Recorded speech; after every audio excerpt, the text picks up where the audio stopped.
개인 회생 같은 경우에는 파산과 달리 장점인 게 본인의 재산을 처분하지 않으셔도 됩니다. 본인의 급여에서 일정 부분만 이제 계속 지급하시면 되는 부분인데, 생각해 보시면 내가 재산이 1억이 있는데 3년이나 5년간 갚을 금액이 5천만 원 밖에 안 된다. 채무는 1억을 초과하고 있고. 그러면 사실 채권자 입장에서는 불이익하기 때문에 이런 경우에는 본인의 재산을 처분하셔야 됩니다. 3년에서 5년간 갚을 수 있는 거는 5천만 원 밖에 안 되지만 내가 가지고 있는 건 1억이기 때문에 차익만큼에 대해서 그 1억의 부동산을 처분하셔서 지급하셔야 됩니다. 그렇기 때문에 구체적인 사안에 대해서는 좀 판단을 하셔야 될 것 같고요. 이제 변호사를 통해서 상담 받으시면 이게 이런 식으로 진행된, 제가 뭐 예를 드린 건데 구체적으로 좀 판단해야 될 것 같습니다. 원칙은 회생 같은 경우에 기본 재산 처분 안 하셔도 됩니다. 근데 이제 초과하는 경우에는 처분하셔야 됩니다.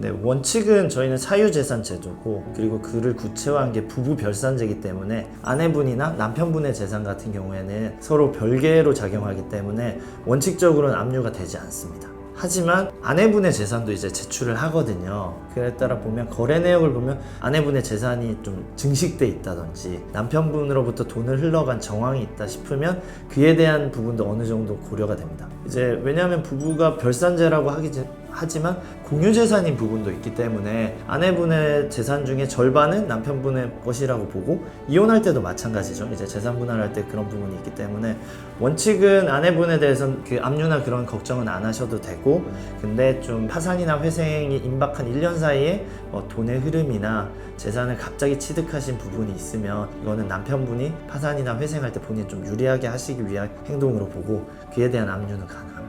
부모님이 이제 파산을 하기 위해 본인의 자녀, 미성년 자녀가 있는 경우에 회생이나 파산으로 인해서 불이익이 있을까 걱정을 많이 하시는데 전혀 불이익이 없고요. 혹여나 뭐 회생, 파산 과정에서 안 좋은 일이 생기셔서 부모님이 뭐 돌아가신다 그래도 미성년 자녀가 그에 대한 책임을 지지는 않으니까 그에 대한 걱정은 안 하셔도 될 것 같습니다.